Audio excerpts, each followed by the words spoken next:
BFM Business, Intégral Bourse, jusqu'à 18h, le Club de la Bourse. Invité du Club de la Bourse aujourd'hui, Nourane Charer, directrice de la gestion chez Mansartis. Bonjour. Bonjour Antoine. Cédric Besson, gérant action chez Gaspal Gestion. Bonjour. Et Frédéric Rollin, conseiller en stratégie d'investissement chez Pictet AM. Mesdames, messieurs, journée macroéconomique d'importance. On a eu les PMI en Europe. Alors ça, c'était une bonne surprise. On a eu les ISM du côté des États-Unis. Ça, en revanche, c'était une mauvaise surprise. Mais tout le monde est d'accord pour dire que maintenant, les banques centrales doivent être à la manœuvre, doivent encore apporter des stimulus à l'économie. Malgré tout, face à des fondamentaux économiques qui restent solides, est-ce que vous pensez qu'il est sain, justement, que cette actualité soit dominée à la fois par les perspectives d'action monétaire, de pression politique? Nourane Charer, je sais que vous avez eu plutôt des optiques long terme, vous vous intéressez vraiment au temps long sur la bourse. Est-ce que finalement ces soubresauts de marché et ces à-coups à base de tweets de Donald Trump, d'analyses des fois un petit peu ambiguës de marché, c'est pas un obstacle à une saine gestion?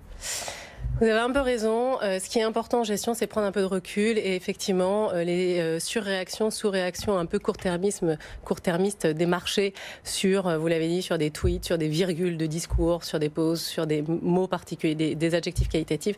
C'est un peu usant, donc il faut prendre un peu de recul. Et c'est vrai qu'on a eu, par exemple, les chiffres, vous l'avez dit, en fait, PMI en Europe qui étaient effectivement un peu meilleurs. Mais attention, encore une fois, si on prend un peu de recul, on s'aperçoit qu'ils sont meilleurs, mais qu'ils sous-entendent une croissance du PIB de la zone euro de à peu près 1%. Donc ce qui reste relativement faible est toujours inférieur en fait aux objectifs de croissance du PIB de la zone euro de la BCE. Et puis on voit aussi qu'on n'a pas eu d'amélioration du côté manufacturier en Allemagne. On a eu le PIB allemand en fait qui s'est contracté pour la première fois en juillet, donc de 0,1%. Donc attention, je pense que la vraie question aujourd'hui, c'est de savoir finalement, est-ce que pour l'Allemagne, qui est quand même la zone de stabilité de la zone euro, est-ce qu'on est sur un ralentissement qui est plutôt de type, je dirais, ponctuel en raison des tensions géopolitiques ou même du ralentissement de la Chine, ou alors en fait on est sur la fin d'un modèle comme on l'entend souvent aujourd'hui, comme on le lit souvent aujourd'hui. Je pense qu'en fait la réponse est bien évidemment pas facile. Quand on regarde en fait l'Allemagne en fait a cru ces dernières années sur 2 secteurs et un pays.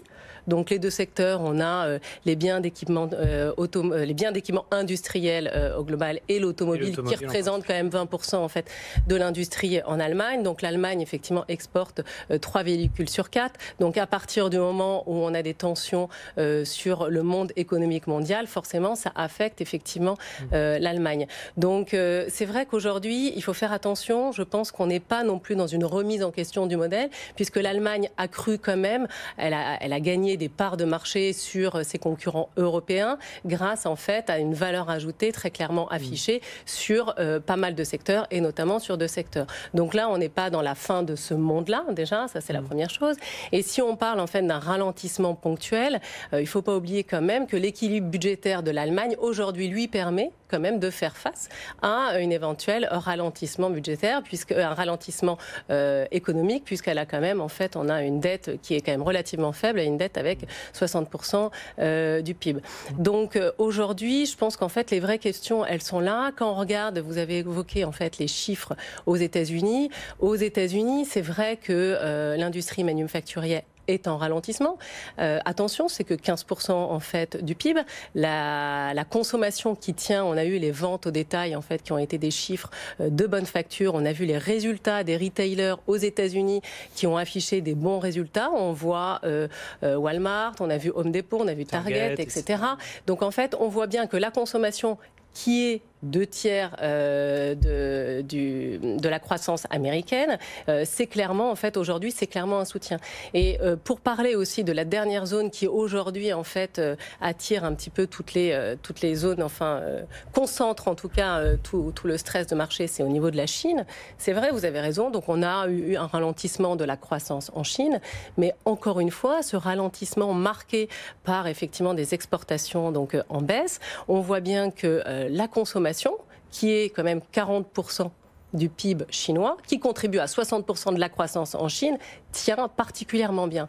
Donc finalement, je dirais, pour être un petit peu contrariante, qu'on a la confirmation de l'évolution du modèle chinois vers en fait une consommation forte. Parce que la consommation tient, les ventes au détail en Chine ont quand même cru de près de 9% sur les 7 premiers mois de l'année. Et si on les compare, c'est comparé aux 7 premiers mois 2018, et les 7 premiers mois de l'année 2018 étaient quand même sur un effet de base assez positif, puisqu'on n'avait pas l'effet négatif du secteur automobile. Donc prenons un peu de recul. C'est vrai qu'on est sur une économie, des indicateurs macroéconomiques qui sont fragiles, mais attention, certains indicateurs tiennent, et donc en fait nous permettent, nous en tant qu'investisseurs, que gérants, de trouver des idées d'investissement encore intéressantes et de continuer à bien performer dans des marchés compliqués. Cédric Besson, bon, on a eu là vraiment un horizon complet en termes de météo des marchés. Vous ressentez aussi ce paradoxe chez les gérants qui veut qu'on est obligé d'avoir des considérations de court terme en tête, d'avoir le temps long bien à l'esprit, parce que c'est celui qui fait gagner de l'argent, avec en toile de fond de l'agitation politique, puis des réflexes de marché qui deviennent très très compliqués et peut-être même très contre-intuitifs. Alors, le temps long, bien sûr, c'est important parce qu'on est investisseur de long terme. Maintenant, si on regarde les performances sur 12 mois, les actions n'ont rien fait. On a pris entre 0 et 3% en fonction des marchés entre l'Europe et les États-Unis. Par contre, on sait bien que sur cette période de 12 mois, on a des baisses de 20% et des rebonds. Donc, si on est là à faire ce qu'on appelle en anglais du buy and hold, finalement, on n'a rien fait, il faut de temps en temps peut-être tourner un tout petit peu. Et la deuxième chose, c'est que ces performances sur 12 mois, elles masquent des rotations de secteur très importantes. Prenez tout ce qui est agroalimentaire, tout ce qui est luxe, qui fait jusqu'à 20% de performance. Et en bas, vous avez les banques et l'automobile, qui font moins 10%. Donc si vous restez à ne rien faire, vous allez faire le marché, bien entendu, mais il y a peut-être des opportunités à saisir. Et c'est là qu'il faut être actif, sans être non plus exagéré. Donc notre auto-rotation est relativement faible, mais il n'est pas nulle. Donc on regarde quand même effectivement ces bruits de marché, mais de temps en temps il y a des phases où il faut agir. La deuxième chose, c'est que oui, on est en ralentissement et on doit chercher à savoir si on est en ralentissement ou en récession. On parle beaucoup d'inversion de la courbe, qui est donc précurseur à 12-18 mois de récession. Alors ça, je pense que c'est un peu excessif. Ouais, vos confrères sont plus ou moins d'accord là-dessus. Il y a eu des cas de figure où il y a eu inversion de courbe de taux et où finalement le marché s'était super bien rattrapé ensuite. Donc, je dirais, c'est pas ce sujet. Voilà. On sait que si on en est là, c'est surtout parce que M. Trump fait ses tensions commerciales et on pense qu'il a finalement raison pour que la Chine respecte un peu plus le commerce mondial. Donc ça, c'est bien. Maintenant, son seul objectif, c'est d'être élu dans un peu plus d'un an. Et il sait qu'il doit maintenir un niveau d'indice à Wall Street suffisamment haut pour être élu. Donc, il va maintenir ses négociations avec les Chinois. Je pense qu'en étant un peu cynique, il ne faut pas qu'il signe trop tôt un accord, parce que le résultat de l'accord ne sera pas forcément une amélioration forte du déficit commercial. 70% de la consommation, du PIB américain, c'est de la consommation. Ils vont continuer à consommer, et donc malheureusement pour eux, ils auront toujours un déficit commercial. Et tant que le dollar et la monnaie forte, ça sera possible. Complètement. Ouais. Donc il vaut mieux qu'il signe proche de ces élections pour montrer qu'il fait un accord, mais sans voir le résultat tout de suite, parce que le résultat ne sera pas bon. Et entre-temps, il faut tenir. Les banques centrales sont à la manœuvre. Elles l'ont dit au mois de juillet, c'était confirmé par le discours de la Fed. Peut-être pas aussi agressif que l'on imaginait, mais c'est toujours un cycle de baisse de taux. En Europe, on est déjà en taux négatif, mais on va continuer encore un petit peu, on est quand même au bout. Et on sent que du côté fiscal, les portes s'ouvrent pour une certaine relance. Je dirais de son gré ou non, M. Macron l'a fait, 19 milliards. Monsieur Trump est en train d'évoquer des baisses d'impôts, cette fois-ci non pas pour les entreprises, mais pour l'ensemble des consommateurs américains. Alors finalement, il est revenu un peu sur ses décisions, cela dit en laissant la porte ouverte. Il a fait du Trump. Hein. Mais on sent que c'est dans l'air du temps. Surtout, ils se sont mis d'accord avec les démocrates très rapidement pour repousser la discussion sur le plafond de la dette à 2021. Ouais. Donc on sent qu'il y a des portes ouvertes pour dépenser. Et puis le discours depuis la semaine dernière sur l'Allemagne, qui pourrait dégager 50 milliards. Alors même, je pense qu'il faut aller au-delà de ça. Il y a déjà une trentaine de milliards de disponibles dans le budget allemand pour dépenser en infrastructure, en école, et sans modifier la loi. Donc je pense que cet argent va venir, et bien sûr les Chinois qui baissent les taux. Donc il ne faut pas trop s'inquiéter. Nous, ce qu'on pense, c'est qu'on est oui en ralentissement, les chiffres le montrent actuellement, mais on n'est pas en récession. On ne va pas vers une récession, en tout cas pas à horizon visible. Et le marché a peut-être un peu été trop vite sur cette estimation de récession. Frédéric Rollin, on a un peu trop vu les choses en noir et on a peut-être un peu trop mis la pression justement sur l'action des banques centrales et sur leur possibilité d'agir. Nous, on pense que sur la Fed, on a peut-être un peu vu les choses trop en rose. C'est-à-dire que il y a des anticipations aujourd'hui qui sont très très fortes de baisse des taux pour la Fed. Nous, notre sentiment, c'est que la Fed, dans les prochains mois, est appelée à décevoir. D'ailleurs, Powell l'a dit, s'il s'agit plus d'un ajustement. Et quand on regarde les chiffres économiques, alors effectivement, il y a cette inversion de courbe des taux qui nous dit peut-être une récession à 18-24 mois. Mais à court terme, les chiffres aujourd'hui, par exemple, des allocations chômage, demandes d'allocations chômage qui sont très très faibles, montrent que l'emploi américain reste particulièrement fort. Et dans l'histoire, on a toujours eu une dégradation de l'emploi avant une récession. Les chiffres immobiliers, finalement, se sont stabilisés, qui montrent quand même qu'il y a encore, finalement, un certain dynamisme immobilier qui répond à la baisse des taux. Donc, pas de récession à court terme, pas de raison de baisser les taux fortement, et c'est la raison pour laquelle, finalement, parfois, quand on a des moins bons chiffres économiques, eh bien, voilà, les marchés sont contents parce qu'ils croient en Powell, et puis quand on a des meilleurs chiffres, comme peut-être aujourd'hui l'importance de ces chiffres sur le chômage, eh bien on a des marchés qui sont moins bien orientés. Donc nous, on est quand même prudent là-dessus. On croit trop, les marchés, les investisseurs croient trop à la Fed. Et oui, l'économie ralentit, c'est très clair. Donc les croissances bénéficiaires vont être moyennes, mais pas de récession qui justifie des baisses de taux importantes. Du côté de la BCE, en revanche, là, je dirais un paradoxe, mais on s'attend à des surprises. C'est-à-dire que...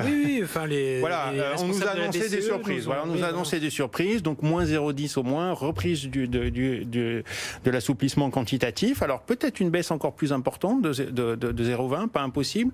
Peut-être un assouplissement quantitatif très important de l'ordre de 60 milliards. Et puis aussi, nous, on pense que, alors c'est une suggestion qu'on fait, peut-être que les officiels de la Fed, de la BCE vont nous écouter. Enfin, certainement, ils étudient le sujet. Une politique à la japonaise. Non, oui, j'espère. Mais enfin, en tout cas, je suis sûr qu'ils étudient le sujet. Une politique à la japonaise qui consisterait tout simplement à apporter un contrôle de la courbe des taux. C'est vrai que le problème du quantitative easing aujourd'hui, c'est qu'il n'y a plus beaucoup d'obligations à acheter. Donc finalement, dire au marché, écoutez, il n'y a pas un taux qui doit, à 10 ans, qui doit dépasser, je sais pas, 0%, 0,25, etc. Eh bien, ça suffirait probablement à faire baisser les taux sans avoir besoin de piocher dans le stock obligataire. Donc peut-être ce genre de surprise. Et là, du coup, quand même, des marchés européens qui pourraient être plus soutenus. D'autant que oui, les chiffres ont été mauvais, mais voilà, il y a quand même un emploi qu'aujourd'hui qui est pas si mauvais. On a vu que les chiffres, notamment de PMI, étaient moins mauvais. Donc on pense sur l'Europe, on a vu le pire. On pourrait avoir un rebond de l'économie, même modeste. Restez avec nous dans quelques instants, suite de ce club de la bourse au sein d'Intégral Bourse. Restez à l'écoute de BFM Business. BFM Business, Intégral Bourse, jusqu'à 18h, le Club de la Bourse. Club de la Bourse, Nourane Charer, directrice de la gestion chez Mansartis, Cédric Besson, gérant action chez Gaspard Gestion et Frédéric Rollin, conseiller en stratégie d'investissement chez Pictet AM. Sur le front des taux, on est toujours loin dans le rouge, sur le 10 ans français à moins 0,35, moins 0,64 pour le 10 ans allemand. Et encore, on est allé encore plus bas, on était en dessous de 0,7 lorsqu'il y a eu la publication de certains chiffres en début de semaine. Nourane Charer, je sais que c'est une problématique qui vous tient à cœur aussi. Est-ce qu'il n'y a pas une décorrélation entre la politique monétaire des grandes institutions et les anticipations de marché qui donnent ces distorsions un petit peu sur les taux? Je ne sais pas, moi, il y a un exemple qui me parle depuis le début de la semaine, ça me semble fou. On a des taux américains à 10 ans à 1,5%, on a le taux portugais qui est à 0,14%. Il y a un moment, il y a un truc qui ne va plus quand même. Je pense que vous avez raison. En fait, les politiques monétaires aujourd'hui, c'est le thème central, mais je dirais qu'il est d'autant plus central qu'en fait, notamment aux États-Unis, on a une claire décorrélation, je dirais, entre les attentes d'un marché obligataire qui, avec une pontification, avec une courbe des taux plate, voire inversée, price en fait clairement ne croit pas en l'avenir, price clairement une récession, et finalement une politique, une Fed qui commence à peine à avoir une politique monétaire accommodante avec la hausse des taux qu'elle a menée qu'elle a eue cet été, alors que ça faisait 10 ans qu'elle n'en avait pas fait, que l'année dernière, on était encore en politique monétaire restrictive. Donc en fait, cette déconnexion entre les attentes du marché et la politique monétaire rend nerveux le marché. Et je pense que si demain, en fait, à Jackson Hole, on a en fait un peu plus de clarté sur les politiques monétaires, et je pense surtout sur celle des États-Unis, parce qu'en Europe, c'est très clair, effectivement, on est sur une économie fragile. Aux États-Unis, c'est moins le cas. On est sur une économie qui est beaucoup plus solide, et c'est de là que vient cette déconnexion entre les marchés et les politiques monétaires. Donc, si demain à Jackson Hole, on a un peu plus de clarté sur les politiques monétaires, sur la politique monétaire de la Fed, si on a cette réconciliation entre la politique monétaire et si le marché a ce qu'il veut, c'est-à-dire globalement une baisse de 25 points de base sur les 3 prochaines réunions de la Fed jusqu'à la fin de l'année, ce qui amènerait en fait globalement les taux courts en fait à être le marché obligataire avec la politique de la Fed à être coordonné, et ça relâcherait la pression sur les marchés. Frédéric Rollin, essayez de retrouver un petit peu de cohérence sur ces marchés. Quel serait l'ingrédient maître selon vous ? Probablement une remontée des taux obligataires. C'est-à-dire que pour nous, effectivement, on a une suranticipation aujourd'hui sur les marchés obligataires qui nous paraissent beaucoup trop chers, notamment parce qu'ils sont portés par des anticipations de baisse des taux de la Fed très, très, très importantes. Jérôme Powell, probablement, nous indiquant à un moment donné à un autre, effectivement, qu'il ne va pas baisser ses taux aussi fortement que le marché ne l'espère, ou en tout cas, à travers les différents meetings de la Fed, voyons que la Fed baisse moins ses taux que prévu, on peut avoir du coup une remontée des taux obligataires et de nouveau une normalisation des marchés. Mais c'est vrai qu'on a aujourd'hui une dichotomie entre, quand on regarde, par exemple, la courbe des taux, quand on regarde ce qu'elle nous dit statistiquement, elle nous prévoit quand même une probabilité de récession relativement élevée, et puis quand on regarde les données économiques, notamment grâce à un consommateur très très fort, cette récession, elle reste toujours très improbable. Donc voilà, aujourd'hui on a des marchés obligataires qui peut-être suranticipent un ralentissement économique américain très très fort. Nous on pense plutôt à un ralentissement économique prolongé, à un moment donné une récession, mais pas tout de suite. Donc la correction pour nous devrait venir par une remontée des taux obligataires. Cédric Besson, la courroie de transmission de la politique monétaire, que ce soit la Banque centrale, que ce soit la Fed, que ce soit n'importe quelle banque centrale, c'est les banques. Le problème de ces distorsions totales sur le marché obligataire, c'est que les banques, elles n'ont plus de carburant et qu'elles ont des problèmes pour trouver de la rentabilité et pour pouvoir en vivre. Est-ce que vous pensez que la pression peut perdurer encore longtemps comme ça sur le secteur bancaire avant que structurellement, il commence à avoir des problèmes pour financer l'économie réelle avec ces taux aussi bas? Aujourd'hui, les banques centrales ont fait ce qu'il faut pour que les banques financent l'économie. Et il n'y a pas de problème de crédit aujourd'hui. On le voit, les statistiques montrent que la demande de crédit est là et elle est satisfaite. Justement, maintenant, on est face à des nouveaux problèmes. Mais quelque part, le métier de la Banque centrale, c'est pas que les banques gagnent beaucoup d'argent. C'est qu'elles restent en vie pour financer l'économie. Oui. Aujourd'hui, elles ne perdent pas d'argent, elles n'en gagnent pas beaucoup. La première chose qui est évoquée, ce qui se passe en Suisse, c'est le fameux tiering pour temporiser l'impact des taux négatifs sur les dépôts à la Banque centrale. Et on pense que les prochaines semaines, ça va venir. Pour le reste, il faut que la réglementation permette peut-être de calmer le jeu au niveau du nombre de dossiers à remplir. Ça prend du temps, mais ce sont les Américains qui, les premiers, sont en train de desserrer les taux, notamment de la règle Volcker, qui a été retirée en début de semaine. En Europe, on est toujours dans un carcan pour que les banques soient en vie pour prêter, mais pas forcément gagner beaucoup plus d'argent. Donc c'est la courbe des taux qui va changer les choses. Mais la Banque centrale, aujourd'hui, ne peut pas faire grand-chose pour créer une pontification. Donc elle est là juste pour vérifier que les choses se passent bien. Est-ce qu'elle peut réduire la demande de capital des banques? On est passé de un chiffre à 12, 13 de Tier 1. Ce n'est pas la route qui est prise. On va probablement en demander encore plus dans les prochains trimestres. Mais on poche, on est quand même pas loin du bout. Mais il ne faut pas espérer à court terme une amélioration de la rentabilité des banques. Pour que cette courbe de taux change, il y a plusieurs éléments. Un mot qu'on n'a pas encore évoqué qui est l'inflation. Si on en est là, c'est qu'il n'y a pas d'inflation. Et aujourd'hui, non seulement les anticipations sont très basses, mais la résurgence d'inflation ne viendra que quand les prix de fabrication chinois, européens, américains seront à peu près homogènes.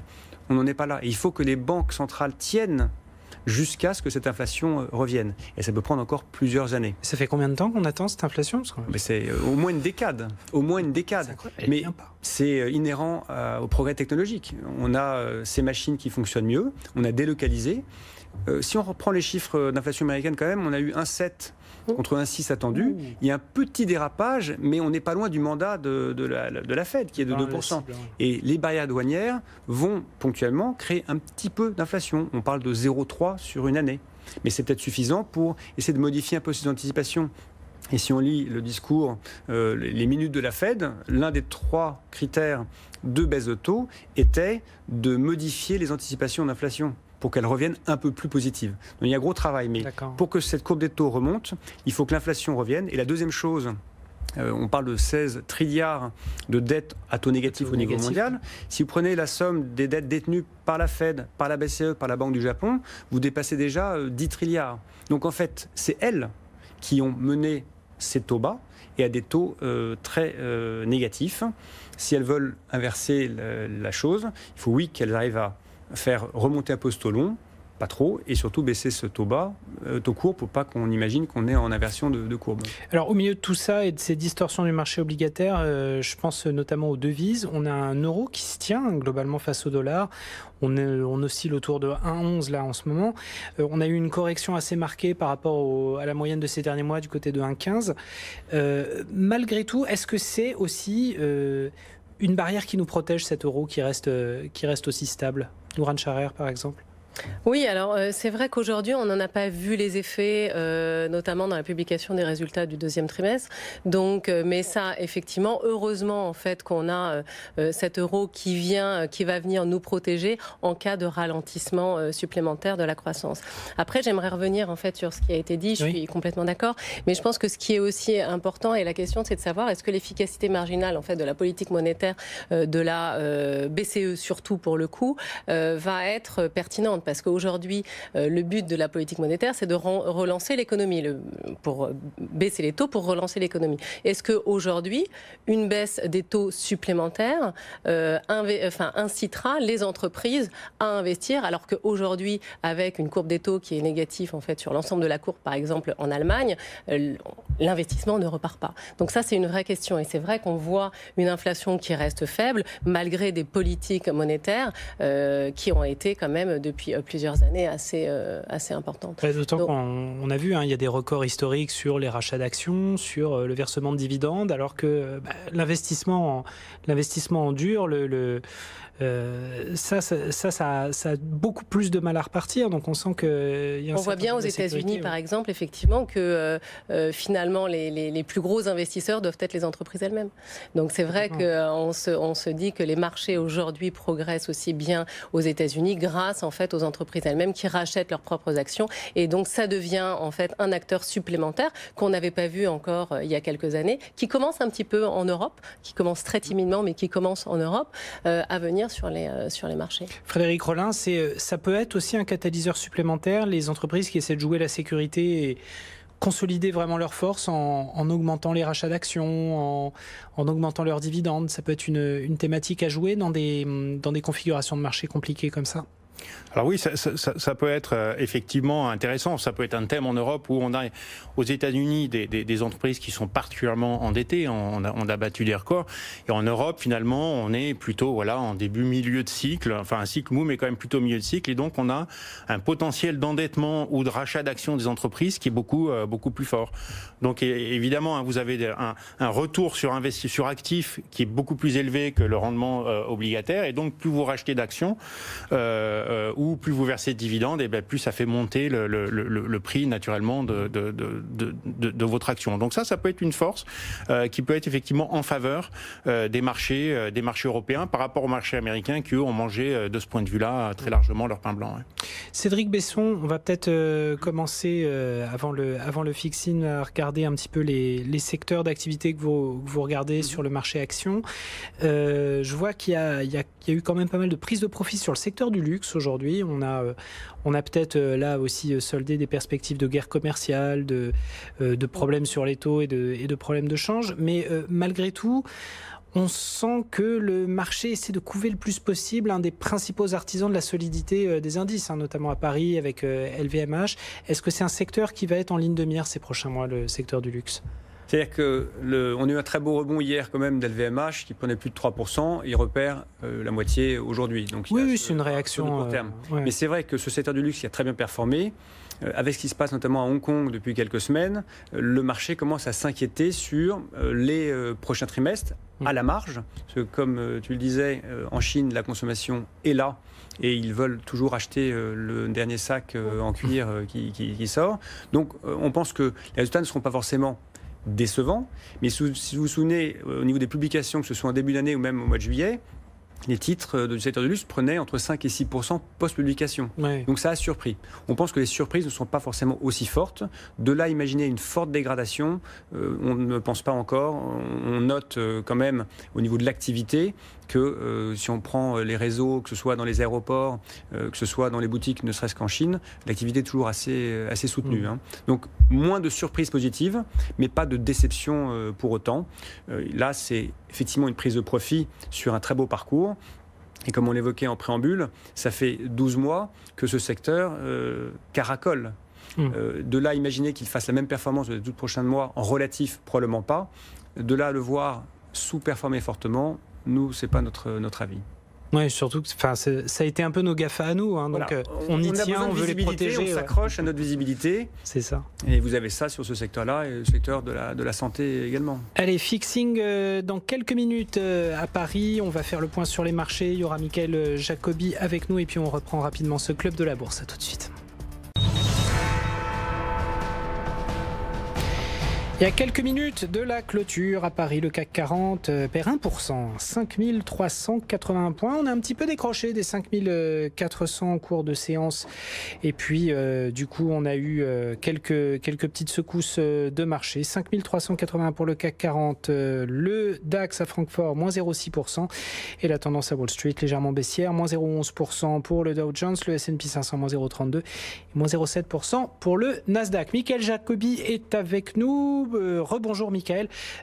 Cet indice parisien qui a un petit peu glissé en fin de séance, alors que là on ne peut pas trop accuser Wall Street parce que Wall Street était quand même relativement stable, donc on a glissé un peu tout seul dans des volumes toujours aussi rikiki. Oui, absolument. On est très fortement en ligne avec les volumes anecdotiques des derniers jours. On va s'orienter vers un volume traité d'environ 2,5 milliards sur le CAC 40. C'est assez peu. Effectivement, un peu plus de pessimisme qu'il y a quelques heures, avec des variations, en fait, des prises de bénéfices qui sont un peu plus marquées après des jolies performances boursières aujourd'hui, notamment sur le segment bancaire. On a vu la Société Générale qui était autour de plus 3%. Là, on va finir autour des plus 1,9%. Également, Crédit Agricole en dessous de 1% dans le vert encore. Et la plus belle performance sur le CAC, ArcelorMittal, qui bénéficie en fait de l'annonce d'augmentation de prix et qui performe à plus de 2,2%.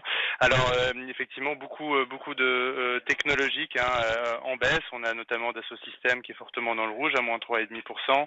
On a le segment du luxe qui pâtit encore des difficiles relations entre la Chine et les États-Unis. On a notamment LVMH à moins 2,2%, Kering à quasiment moins 2%, et effectivement une fin de journée un peu plus difficile que le milieu de journée.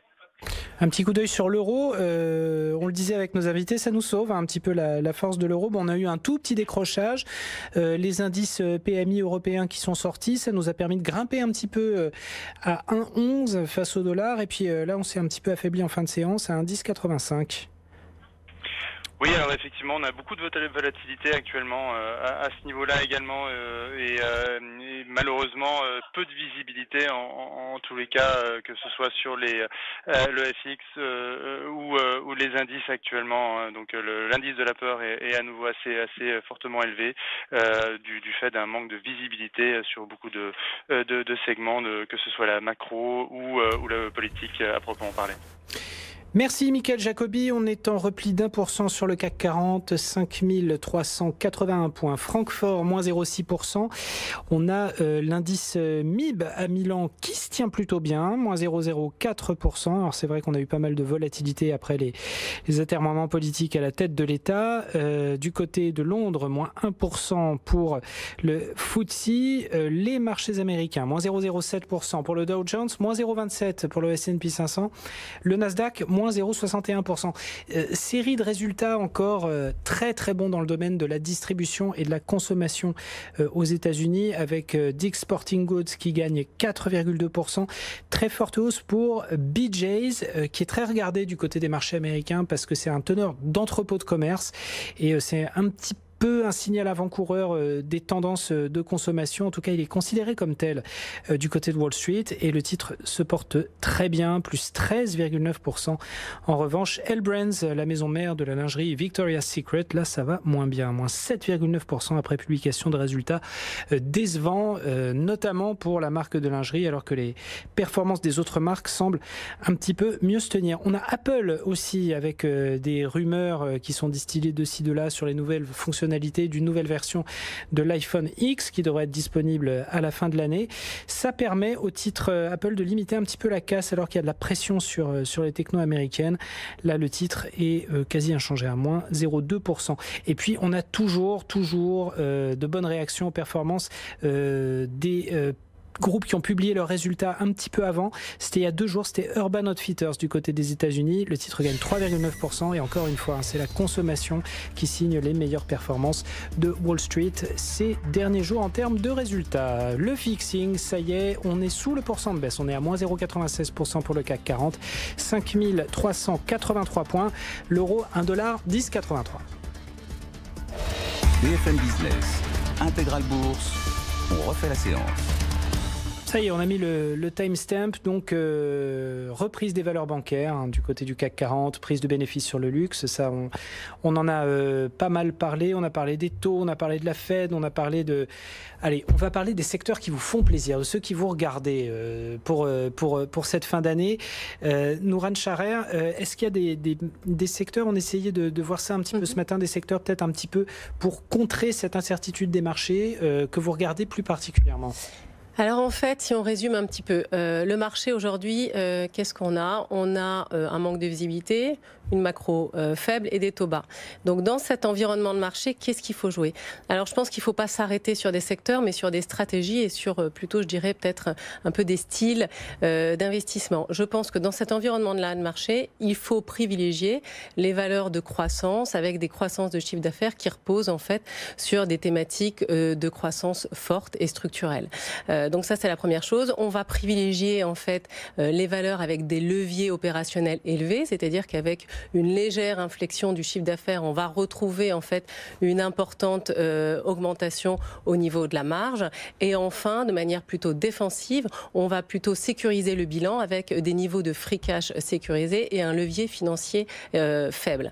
Donc, quand on a en fait ce style de gestion-là, peu importe finalement le secteur dans lequel on investit, parce qu'on regarde, nous, dans les fonds par exemple, même du côté de la chimie, qui a affiché quand même, on a vu des performances qui sont plutôt en deçà du marché, du côté de la chimie ou des industriels, on va retrouver des idées d'investissement très intéressantes. On peut parler par exemple de DSM, qui est une société en fait de chimie de spécialité, qui est en croissance qui a accru de 60% depuis le début de l'année et qui a affiché des croissances de chiffre d'affaires qui sont très élevées, nettement au-dessus de la moyenne en fait des chimies dans la zone euro. Donc on voit bien que grâce en fait à son positionnement sur des compléments alimentaires, donc la thématique sous-jacente, c'est clairement le vieillissement de la population.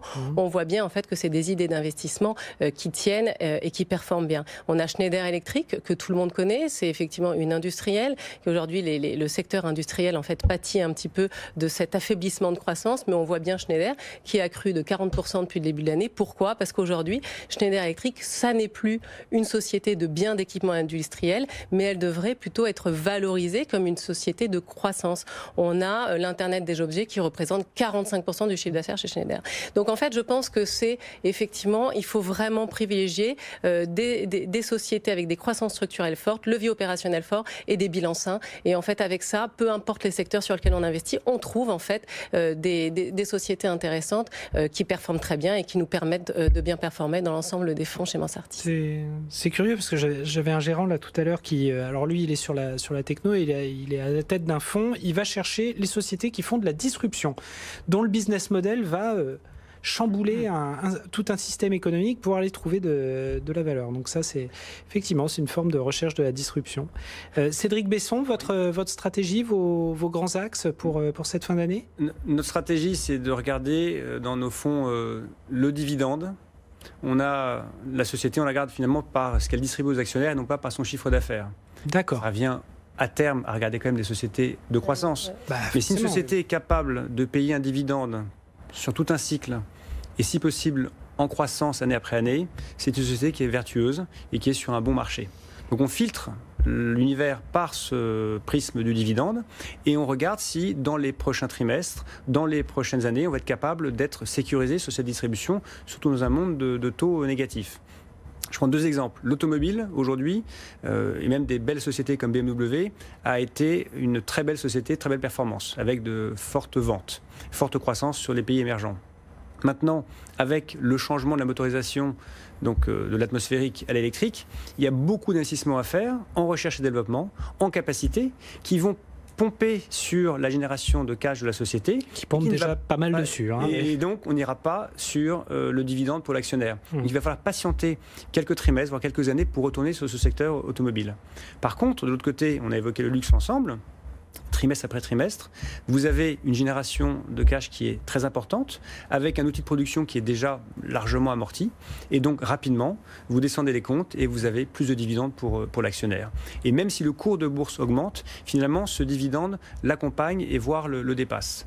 Donc c'est pour ça qu'on est sur ces secteurs où il y a de la visibilité, sur cette distribution. On peut aller également aujourd'hui dans le secteur de la défense. Malheureusement, on voit que le monde est de plus en plus insécurisé et les pays s'équipent de plus en plus.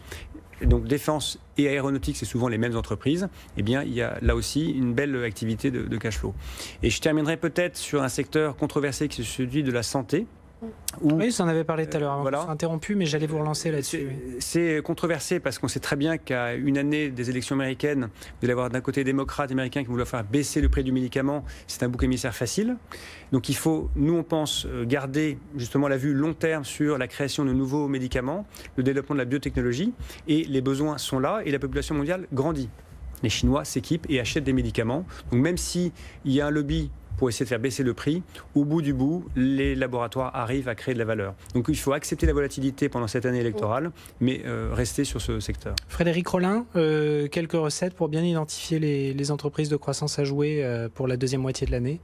Nous, pour la deuxième moitié de l'année, on est plutôt défensif. Donc on va être plutôt sur des entreprises qui sont surtout peu cycliques.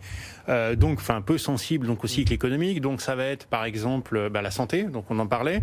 Pas très cher à cause de cette période électorale aujourd'hui. Croissance de long terme assez forte. Innovation, elle n'a jamais été aussi forte.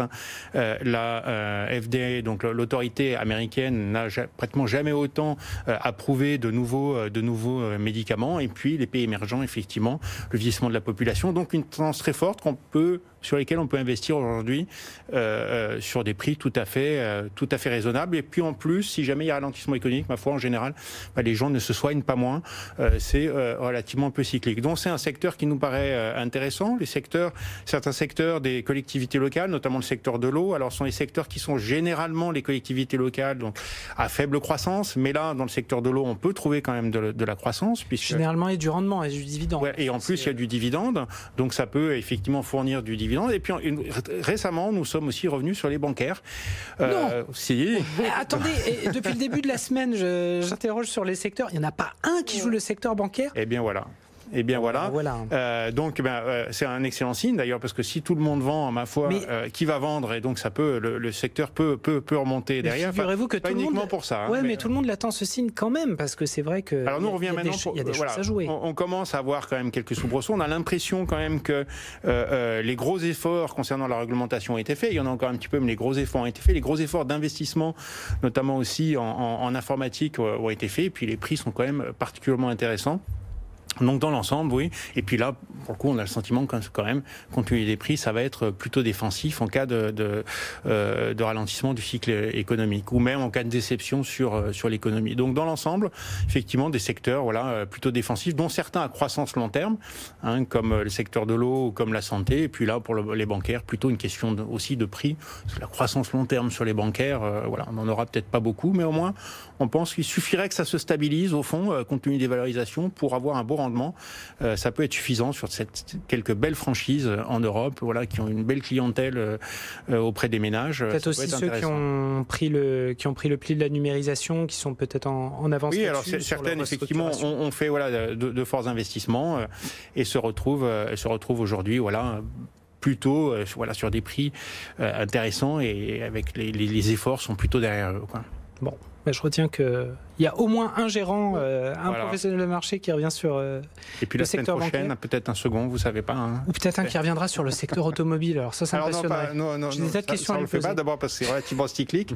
Et puis pour le coup, effectivement, comme le soulignait mon confrère, les investissements sont plutôt encore très largement devant nous. C'est compliqué. Il n'y a guère que PSA qui semble immunisé contre tout, là, en ce moment. C'est même étonnant. Enfin, personne n'est immunisé contre rien, mais c'est vrai qu'eux, ils sortent une profitabilité exceptionnelle. On se retrouve dans une seconde, on fait une petite pause et on termine ce club de la bourse. À tout de suite.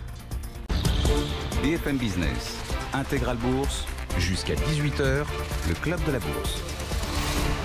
Allez, on termine ce club de la bourse, dernier quart d'heure. On parlait du secteur de l'énergie, et c'est vrai que depuis le début de la semaine, on n'en a pas parlé une seule fois. C'est un secteur qui est un petit peu délaissé. Enfin si, on a une relative stabilité du Brent, du côté des $60, puis on a l'impression que ça s'est installé. Et on a l'impression que c'est un secteur dont plus personne ne parle, alors que traditionnellement, ça servait pas mal de rendement. Et que c'était des gros pourvoyeurs de profit aussi, parce que grosses pondérations dans les indices. Je ne sais pas, Cédric Besson, ça vous évoque quoi, cette espèce de déshérence? C'est, je pense, un facteur structurel qui est lié au développement de la gestion dite ESG, donc environnement, social et gouvernance. Alors ça commence à avoir véritablement un impact. C'est indéniablement oui. Les fonds de pension commencent à travailler en termes d'exclusion. Je ne souhaite pas de valeur pétrolière dans mon portefeuille. Donc ils passent ça aux gérants qui travaillent pour leurs encours. Vous avez ce fonds norvégien qui, certes, a sa manne de revenus venant du pétrole, qui dit lui aussi « je vais réduire mon allocation au secteur pétrolier ». Alors, quand on dit secteur pétrolier, il y a les parapétrolières et les majors. Pour l'instant, il ne le fait que sur les parapétrolières. Mais on sent que le vent va vers moins d'allocations sur le secteur pétrolier. Donc même si les résultats, au bout de 2-3 années, sera au rendez-vous, on va payer un multiple plus faible pour les mêmes résultats sur ce secteur. Et ça, on le sent depuis l'année dernière, avec notamment quelques fonds de pension, notamment britanniques, qui ont ouvertement évoqué dans la presse, s'il vous plaît, vendez les titres pétroliers de mon portefeuille. Bien, pas bien, c'est un effet de génération, même si des titres comme Total dégagent des flux pour investir sur l'énergie du futur. Renouvelable. Exactement. La dernière fois qu'on a parlé de Total, c'était l'usine de la Med, c'était les biocarburants. Alors, oui, d'accord, c'est pas forcément une énergie considérée comme propre selon les critères de.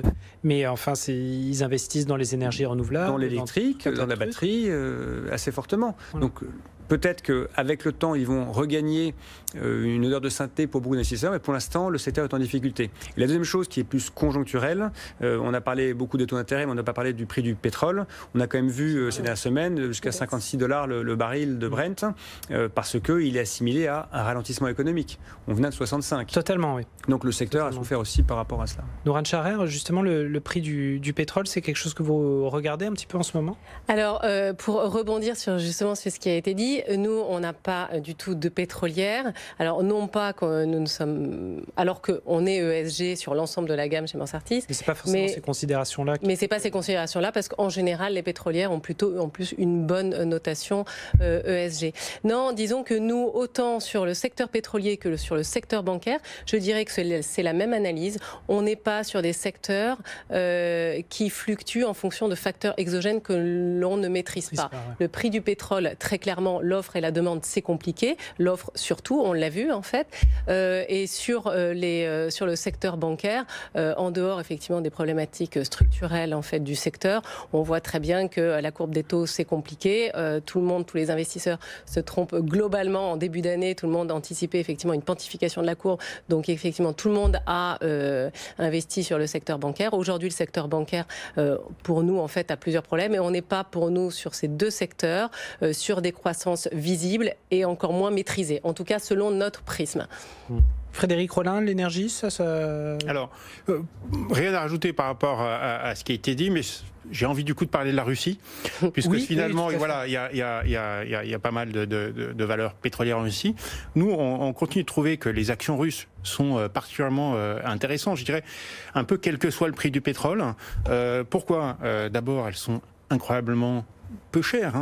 On a des taux de dividendes de l'ordre de 7%, des multiples qui sont de l'ordre de la moitié de ceux, même moins que la moitié de ceux des actions européennes, donc vraiment pas cher avec un beau rendement. Une certaine insensibilité aux sanctions, puisqu'au fond, on a bien vu que l'économie russe s'est stabilisée malgré des sanctions assez fortes. Un rouble qui est plutôt stable maintenant et indépendant des prix du pétrole, c'est une nouveauté. C'est grâce à la politique de Vladimir Poutine qui consiste à mettre de côté, à la norvégienne en fait, les ressources excédentaires quand le pétrole monte. Donc on a stabilisé le rouble et des entreprises en plus qui sont peu endettées. Cerise sur le gâteau, on a une inflation aujourd'hui qui s'est stabilisée sur des niveaux bas et donc on a une banque centrale qui baisse ses taux.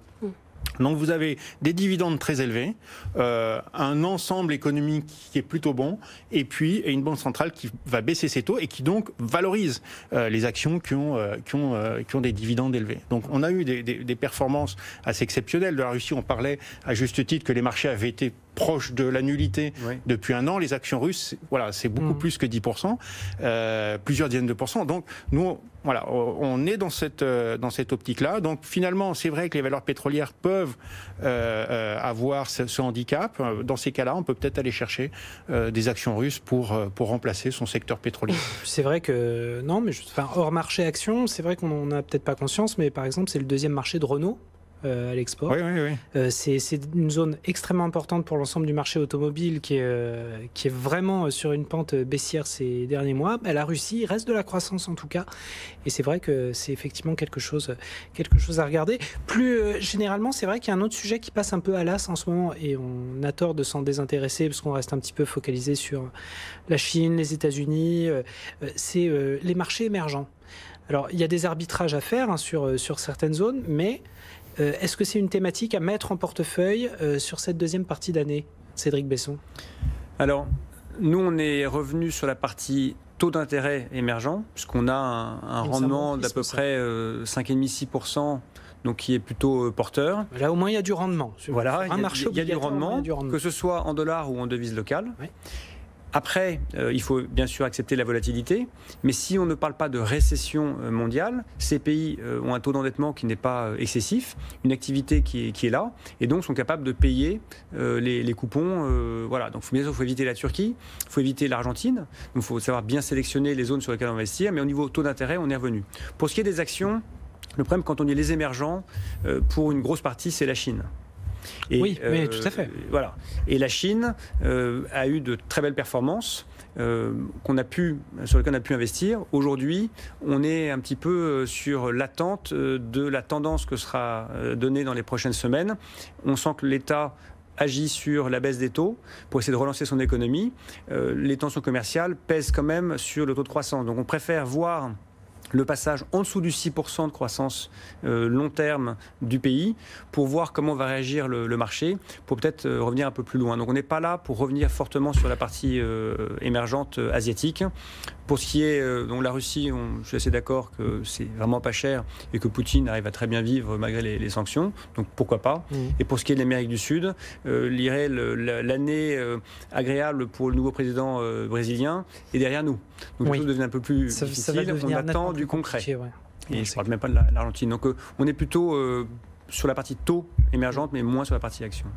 Nouran Charer, les marchés émergents, vous regardez un peu ? Oui, alors je ne veux pas être toujours à l'encontre de ce qui a été dit, mais il faut tout pour faire un marché. Et du coup, nous, sur la partie taux, effectivement, on est plutôt très défensif. Donc, on ne va pas aller chercher, on ne va pas aller, entre guillemets, dégrader un peu le portefeuille et le risquer pour aller chercher du rendement. Donc, on est plutôt très défensif avec, en fait, une sensibilité qui est plutôt autour de 2% sur des très bonnes qualités de crédit. Donc, en fait, on va rester plutôt même sur du crédit corporate.